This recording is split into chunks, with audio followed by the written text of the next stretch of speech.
Happy Friday, my fellow strangers. This is Mrs. Strange, and on today's episode of Stranger Universe, I will talk about even more plot spoilers for the first episode of Stranger Things 5. Before we start, please like, comment, and subscribe to see more episodes from Stranger Universe. Turn on your notifications to never miss another episode again. Follow us on our social media platforms to stay updated with Mrs. Strange and the Stranger Universe family every day. And now, let us begin.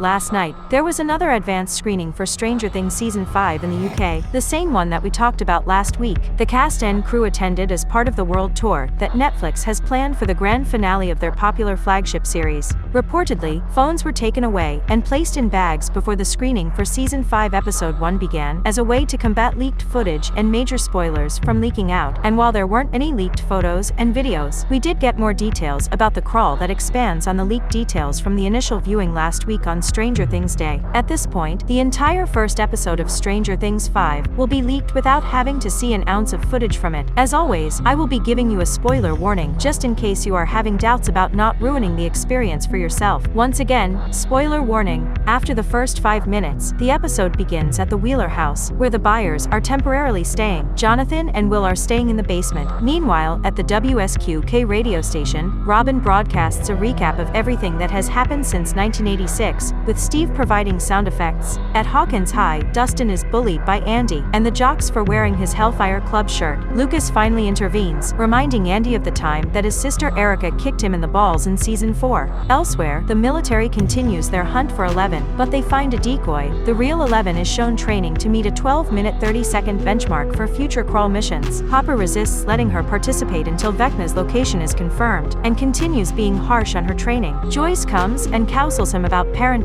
using Will as an example of how to raise a child. The group then gathers for a planning meeting for the crawl. Mike leads the briefing, pairing himself with Lucas and leading the gang throughout the mission, while Will, Nancy, Jonathan, and Joyce stay together. Steve and Dustin typically provide the radio signal from the WSQK van, but during the meeting, Will suddenly senses Vecna and looks as if he's having a panic attack. Jonathan and Steve compete for Nancy's attention. Even Robin notices. As mentioned in a previous video, they fight over who gets to fix the radio tower faster. Back in school, Dustin retaliates against Andy by putting a snake in his locker, but Andy and the jocks later ambush him at Eddie's grave and beat him pretty badly, leaving him unable to join the crawl. Eleven and Mike share their rooftop moment, where Mike reassures her about a future where evil is defeated, comparing the conflict to his D&D games, and how they tend to have happy endings, mentioning 3 waterfalls. Murray is providing supplies to the group. At some point, he meets up with the older teens. This is where we get a hint that Jonathan is planning to propose. Somewhere, we get Lucas and Will visiting Max, explaining what has happened to her. Lucas plays running up that hill for her. Will sees Robin in the hallway, and then watches her go into a room where Vicky is. The two have a private moment, as Will sees them through a crack in the door. He is watching for a bit and then drops his ken when he sees them kiss. It then explodes, causing him to run, and Robin to notice and see that it was him running away. After sharing a cute, tender moment with Joyce, Hopper travels through the tunnels as the crawl finally begins. With Dustin absent, Jonathan takes his place in the van alongside Steve.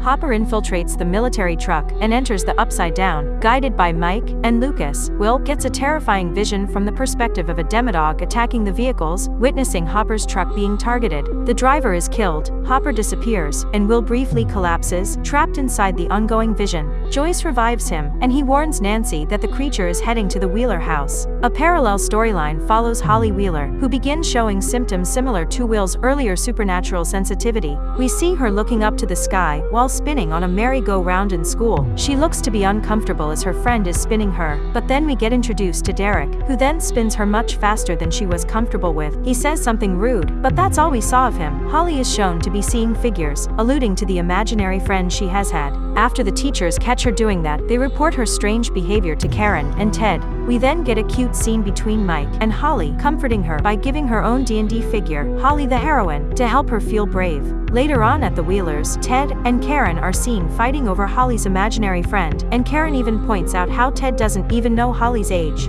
Holly overhears them arguing and goes upstairs to cry, and the lights in her room begin to flicker. And finally, the first episode ends on a cliffhanger as the Demogorgon crashes through her ceiling. Everything that happens afterwards with Karen and Holly in the bathtub, the Demogorgon attacking Karen and Ted, and finally Nancy and Eleven arriving at the scene, all of that happens in the opening of episode 2, which just like last week, wrapped up the screening for fans who got to see the episodes. I'm curious to see how the plot develops even further beyond this point. Overall, very exhilarating times, and that is all that we have for today. What are your thoughts on how the first episode of Stranger Things 5 seems to play out? Today's special shout out is for Instruments of Praise. To get a chance at becoming our next special Stranger Universe shout out, type it down in the comments section below. Turn on your notifications to never miss another Stranger Universe episode like this one. Join us on our episode premieres to interact with Mrs. Strange and other members of the Stranger Universe family. Thank you all for watching. I am Mrs. Strange, and this is Stranger Universe. Over and out.